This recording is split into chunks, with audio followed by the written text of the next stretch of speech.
Welcome back, AP. Welcome back to it. Welcome back, of course, to my living room for like y'all's fifth time. I know it feels like summer assignments all over again, which I'm sure Rowan Free is over there like, please don't say that. Like, now, the big thing about it, though, is really want to just go ahead and shout y'all out as well. Just let you know that I think y'all are doing a great job right now. I think y'all did so good reviewing those early humanists with me, understanding the courtier, really discussing all those big concepts that you learned from the last flip, right? And so now what we're doing is we're getting into all those really specific entities of humanism, right? We're talking about all the different branches of humanism. We're really getting into now civic humanism is the one we're diving headfirst into. We're then going to discuss religious/Christian humanists next, and then we're also going to discuss how the Renaissance affected women, right? So that's a huge perspective to understand going into it. But let's pick up right where we left off in class, right? We spent a lot of time talking about Plato and his ideas of the allegory of the cave and the theory of forms, and all those were translated by Ficino. But then we also branched off and talked about how Plato also had opinions about government practice, right? He had opinions about what would make a good king, right? The idea of a philosopher king, which was emblematic in Marcus Aurelius of Rome and stuff like that. Even though, ironically enough, Plato came like several hundred, almost 1,000 years before Marcus Aurelius was ever alive. But still, you understand what I'm saying, right? That concept of a very benevolent, good leader, a learned man, a Renaissance individual, being someone who's supposed to come along and lead the people of Renaissance Italy, right? Well, Plato didn't say about Renaissance Italy, but you understand what I'm getting at. So the big thing about it, though, is this is going to begin to beg a lot of questions about government practice and how things should probably be run. Now, nothing really shook up the politics quite like the invasion of Charles VIII of France, right? Charles VIII of France is going to roll into Italy at the behest of Milan, trying to actually put down the other larger city-states, right? And he ends up going all over the place. Charles VIII rolls in and literally invades all the way down through the Papal States, goes all the way through Rome, does all these massive battles, and ends up shaking up the Signory system, and particularly the Signory system in Florence, right? And so what we're going to see is when an outside invader comes in and actually invades a politically unstable and also politically divided Italy, because remember, in the grand scheme of things, Italy's not a country at this point. It is a series of different states that are actually owned and operated by different entities. Milan is a country, quote unquote, pretty much all by itself, right? Venice was as well. Florence was as well. So were the Papal States, and so were the Kingdom of the Two Sicilies, which is all the way down here, okay? So now, it's actually the Kingdom of Naples at the time.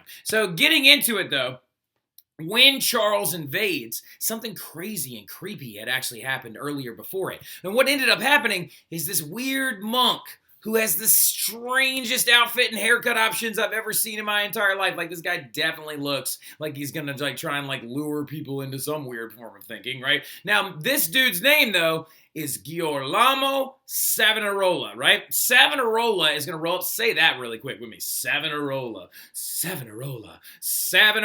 right? Like Girolamo Savonarola, which definitely sounds like a sandwich, but we're not going to get into that right now. We're not going to get into it. But Girolamo Savonarola is going to have a very weird moment, right? So Savonarola seemed to have a really astute connection with God. He was a Dominican friar of the Dominican order. He was a Florentine himself. He was an Italian monk.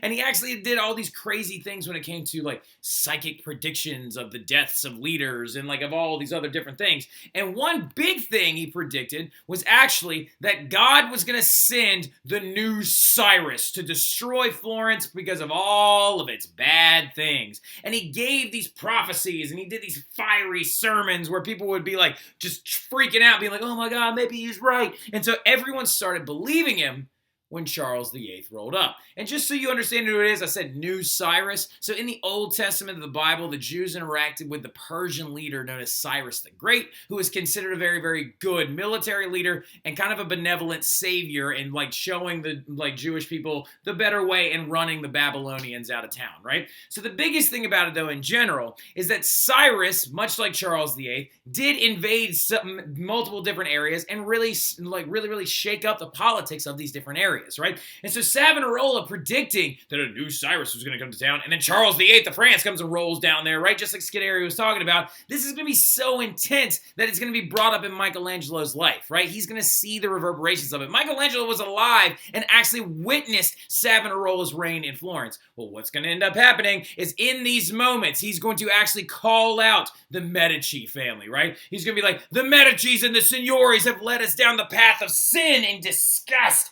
and the big thing that's going to end up happening is Savonarola is going to basically orchestrate a popular coup and have the Medicis run out of town. That's right. I talked to Mackenzie Clark about this in S period, right?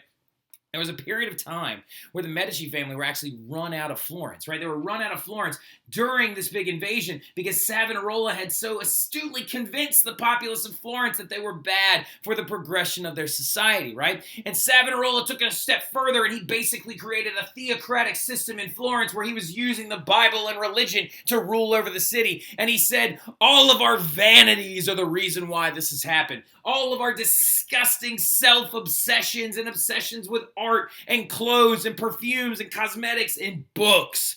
What a loser. And musical instruments and stuff like that are the reason why God sent Charles VIII to smite all of us, right? And that we had to destroy these vanities, right? And so Savonarola held this really big event in this place known as the Palazzo Vecchio, all right, the Palazzo della Signoria in front of the Vecchio, right? So now, the big thing about it is, how do you say square? Piazza, there we go. Yeah, so in the Piazza della Signoria, next to the Palazzo del Vecchio, which is a place in Florence that we actually went to this summer. It was really, really, really, really cool. Sorry about that. We were having some internet issues there for a second. It just wouldn't load. But this place is the place that I was talking about. It's known as the Piazza della Signoria, right? The Piazza della Signoria is actually the ancestral and old school and original home of the Medici family. It's where their original palace was when they ruled over Florence and stuff. And we went there, like I said, this summer and stuff like that. But out front of this palace, right around this spot of the square, he held this massive bonfire of the Vanities, right? He had this big, big event where everyone brought their clothes and their books and numerous pieces of Renaissance art. I'm not kidding. Renaissance art pieces that we have lost to time were burned and destroyed in the Piazza della Signoria in this thing known as the Bonfire of the Vanities, right? And so as you can tell, Savonarola, bro, take a break, man. Calm down. And the funniest thing about it too as well is that some of the Renaissance art that we actually really, really enjoy was saved from this bonfire, right? The Birth of Venus, the Primavera, the Botticelli works were almost burned and destroyed in the Bonfire of the Vanities, but they were saved and kept safe by some of the friends of the Medici family and stuff like that. But at the Bonfire of the Vanities, he continues his entire sermon, and then out of nowhere, as Charles VIII is kind of retreating back and moving back towards France, the Pope at the time, which I believe is going to be Alexander VI, I'd have to go look that up, but I think it's Alexander VI, calls out Savonarola and says, dude, what are you doing? Bro, what are you doing? This is way too much. You need to stop. You need to pump your brakes, and you need to actually pull back, right? Because this is a big entity of our political structure. We take the tithe from Florence. They're all super connected to each other. So, hey, how about you calm down? Savonarola took it one step further and called out the Pope.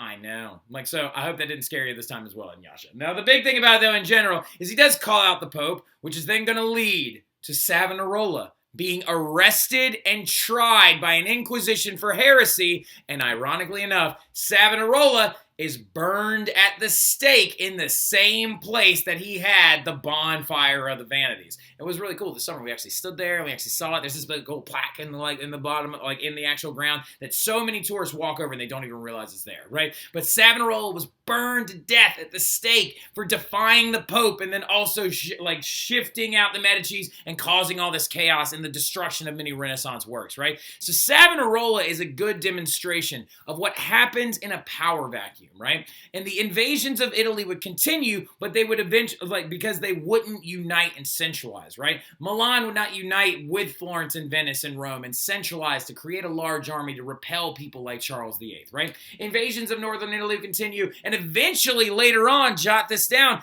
Italy is going to end up being controlled by other European countries in most of their future, right? For example, the entire southern portion of Italy was controlled by the Spanish for over 120 years, right? The entire northern portion of Italy was split between the French and the Austrians for quite some time. That is a problem, and it demonstrates to us what happens when you don't have a solid government, right? Now, in the absence of the Medici, right, when Savonarola was in charge, and then he gets shifted out, and by shifted out, I mean literally shifted out of his mortal coil, and he dies, right, because he actually gets burned at the stake, they bring in another person to actually rule over Florence after they kill Savonarola. And the guy's name is pretty inconsequential. It's Piero Soderini is what the dude's name is. You don't really need to know that. It's not that big of a deal. I'll be impressed if you do know that. But so Piero Soderini comes in and he tries to pick up the pieces from the exile of the Medici and then tries to rework the government of Florence and recreate something a little bit more stable and a little bit more republic-like, right? But he has an assistant. And that assistant's name is probably one of the most important and famous names of the entire Renaissance period.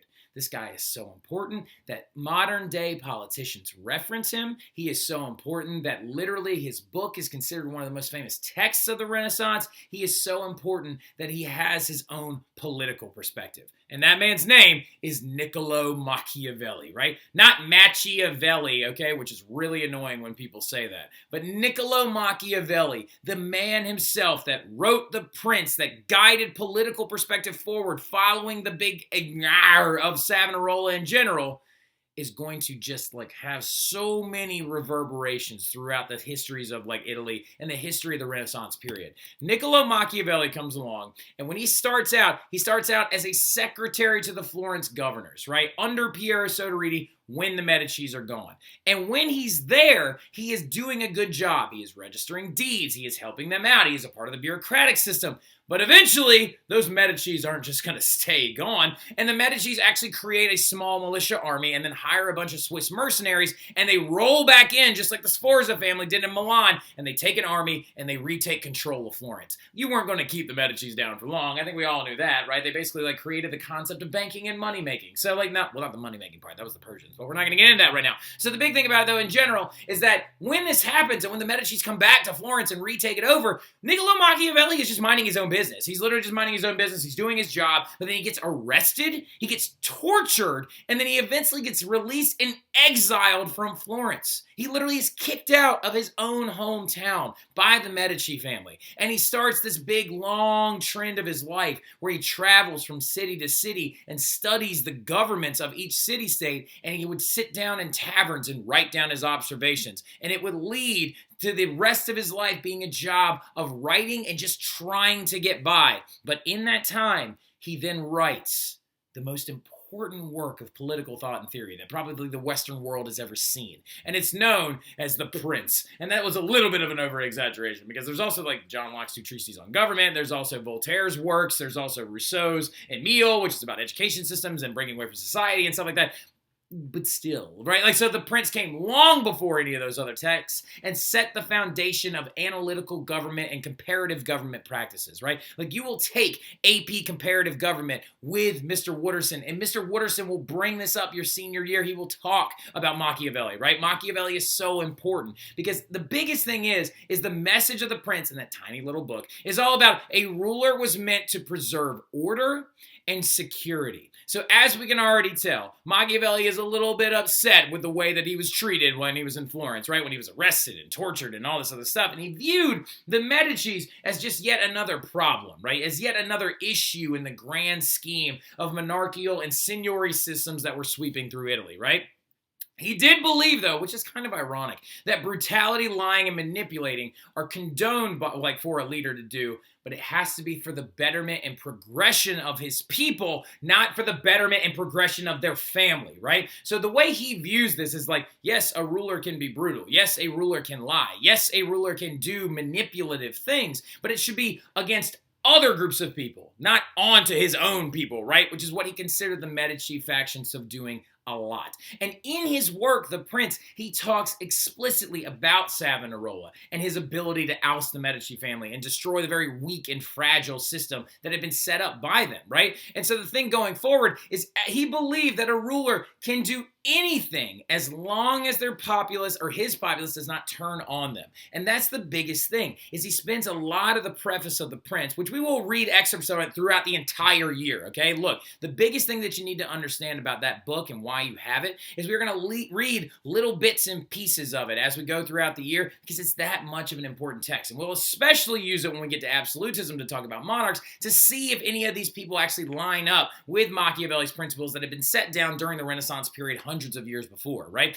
And so a ruler can do anything as long as the populace doesn't turn on him, right? And the biggest thing his quote that is oftentimes constantly quoted from this book, and also in a really big, weird way, he believes that it is better for a ruler to be feared rather than loved. Now, what has happened because of this is people have only quoted the first half, right? You will get to college at one point. You will get to possibly Mr. Wooderson's class at one point because like somebody will bring this up. Maybe somebody that didn't take this course, right? And Mr. Wooderson will guide you back on the right perspective because the man's wicked smart. The dude's very, very intelligent and he knows the other half of this quote. I know the other half of this quote. The learned know the other half of this quote. But some dum-dum that you're going to meet in a coffee shop probably one time in your life who's going to be playing bongos and wearing a beret is going to be like, oh, our government today is so Machiavellian. Dude, shut up. You don't even know the entire other part of the quote. The other half of the quote, though, goes, but he ought avoid making himself hated, right? That dynamic of that quote changes the entire message of what Machiavelli is getting at. Notice now, it's not that it's better to be feared than loved, because that makes people seem like tyrants, right? But if you say it's better to be feared than loved, but you gotta avoid being hated, it means that it's a respectful fear, right? It's a fear that you have of like your parents, right? It's the idea that you appreciate everything they do for you because they are guiding you forward in life, but you are afraid to cross them, right? Because you have a respectful, condoning fear of them, right? So do you understand what I'm saying? He used a lot of examples of current leaders and how they did this really, really well. And one of his favorite ones was this guy named Cesar Borgia, right? And Cesar Borgia was actually a very good leader of a northeastern area, closer up towards Siena, and then also further towards the East Coast as well, where modern day Santa Monica, I think Santa Monica is. So now look, the biggest thing about it though is he used the examples of Cesar Borgia being like, other city-states fear this man, but his people do not, right? Not in let me rephrase. Other city-states really fear this man and his brutality, but his people revere him and do not fear a threat as long as they abide by his rules, right? So that's a really big perspective. That Machiavellian perspectives for the era really, really were kind of sexist, but we'll get to that in a second.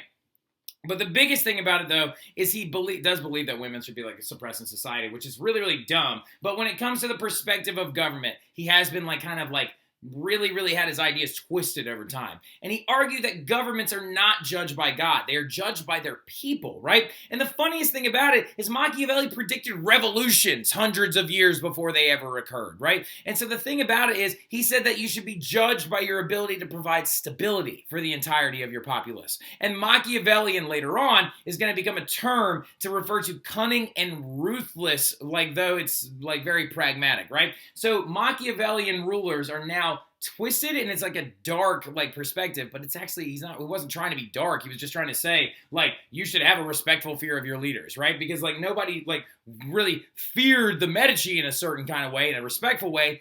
They just didn't like them, right? And they hated them, which is going to lead to Savonarola being so easy to push them out, right? And he uses the Savonarola example a lot. Now look, Machiavelli, crazy important. So important. Highlight that whole section. Star that whole section. Make it look like it's exploding. It is so massively important that you understand who he is, right? Because we will reference him throughout this entire course, okay? So the biggest thing about it, though, going forward is that we are now going to leave civic humanism behind, and we are now moving into humanism in the church, right? Humanism in the church is going to be a very, very completely different perspective going forward from civic humanism, right? Now, ironically enough, the two of them are tied together because, as we know, the Pope was just as much of a political figure as he was a religious figure during the time. But that's the thing. That's the thing. He's not supposed to be, right? We talked about that in class when we were reviewing during the warm-up. He's not supposed to be. You see why I'm talking about why the warm-ups are so important? Because it gave me some time to set the foundation for what you're going to be learning about in this flip tonight. Remember, the Pope's not supposed to be a political figure. He's supposed to be the savior of souls, and he took a Benedictine oath at one point to say that he was in the pursuit of poverty and saviorism, not in the ideas of actually trying to make money for himself. So the big thing about it is, though, is you are going to get a lot of sketchy popes that come along. Your Julius II. In a big way, he's very important. Your Julius II. Your later on, popes as well, including some of the other Medici ones, like Leo X, right? And we'll talk about him a lot. Now, there are some good popes. There's Urban VIII, which I like Urban VIII a lot. But humanism and the church is going to collide head to head in a really, really big way, right? So the biggest thing about it is it's also going to lead to this perspective known as Christian humanism, right? So Christian humanism is going to begin to beg a lot of questions about where Christianity should be in the people's lives and how Christianity should affect you on a daily basis and how we should use it on this earthly plane, right? Now, I got two perspectives that I got to show you. One, I'll be able to get into this flip. The next one we'll end up talking about in class. But I'll talk about this guy right now, and it's a little out of order because he actually came far, I think 30 to 40 years before the guy we'll talk about second. Don't let that hurt your brain. Don't let that hurt your brain, okay? I know some of you are like, why are we talking about things out of order? Remember, this is a history course, right? This is a complex history course. We talk about things in thematic order. We don't talk about them necessarily in chronological order, right? So when we talk about this first guy, do understand that he was actually alive and doing his work during the 1540s, whereas the other guy that we're going to talk about is going to be alive during the early 1500s, right? So this dude is going to be a man by the name of Sir Thomas More. And he's also the very first Northern thinker we've talked about in this entire time period. So something that you should really kind of just discuss or know at this point is that there are two distinct classes of thinkers when you're talking about the Renaissance period. You have your Italian thinkers and you have your Northern thinkers, right? Your Northern thinkers are any European country that's not Italy, and your Italian thinkers are Italy. Now this is our first Northern thinker we're coming up onto. And another big thing you might have noticed as well is that if it's in the 1540s when he's going to be active and not during the early 1500s, which is when Michelangelo was actually painting the Sistine Chapel ceiling, it means that the Northern Renaissance came a little bit later, right? Now, historians argue this all the time because there was a Northern Renaissance. That happened in the late 1400s as well, but it's just like Van der Weyden and Jan van Eyck, and we'll talk about that in a little bit in class as well. But the big thing about it, getting into it, is that Sir Thomas More is so important, mainly because of who he worked for, right? He was an advisor to Henry VIII. He was a very close compatriot of his, and also he's going to end up dead because of Henry VIII, right? The big thing about it, though, is his text and book that he wrote that did come out during the early 1500s is a great example of Christian humanism. So Sir Thomas More had a very replete, long career, right? He dies in the 1540s, and his book becomes popular at that time. But he started writing it around 1516 and publishes it in 1516, right? And the premise of the Utopia, which is a word that he created, all right? He created the concept of utopia, or of a perfect community guided by a certain set of values and laws to keep people peaceful and happy, is very interesting. And basically, it combines the premises of Christianity and Catholicism, because he was an ardent Catholic. Just to give you a heads up, Sir Thomas More was a Catholic. Sir Thomas More, Catholic, right? So now, takes place on an island away from Europe. And he wanted to combine Catholic moral value, and he wanted to combine the Renaissance humanist perspective and merge them together to create a perfect society. And that's where this utopia concept comes from, right? And in his book, he says that this utopian society takes place on an island far away from Europe, right? And the entire premise is based on this concept where a couple of men are discussing the perfect society, and one man who is at this tavern is explaining it to them, being like, or to the other gentleman, being like, oh, well, if it takes place on this place, blah, blah, blah, blah. And so the big thing about it is, and you'll see a lot of these Renaissance elements worked in to a lot. Pierre, hush, buddy. It's just our neighbors. Now, the big thing about it is children get a great education. Really, buddy? Pierre, come here, little snickle friends. Come here. Oh, he's so okay. He doesn't really like other people that much. He's very upset that their neighbors outside and everything like that. Well, it's okay because he's 1 year old now. So the big thing about it is, in our utopian community, Pierre here would get a really good education, right? You tell him that you're going to get a good education. Now, the big thing about it, though, in general, is that children get a great education, which is a big premise of that civic humanist perspective under Baldassare Castiglione, right? Another big thing about it is adults would spend their days laboring and studying Greek literature and understanding the concepts of classical texts and stuff like that. And so also, Pierre, about that, he had a little barking fit again. So basically, adults would spend their days laboring and studying, much like monks in the monasteries had done for years when they were copying those texts of the Bible from one to the other, right? He believed also that the adults would study Greek literature in their evenings and go to bed early. So we're integrating classical texts as well as, Christian moral value, right? And so another big thing about it as well is he believed that poverty could be easily fixed in this utopian community by integrating a literal, basically, commune together supported by the concepts of Christianity, right? He also believed that private property would be gone because everyone would share everything and share equally in the load of society. This sounds a little familiar.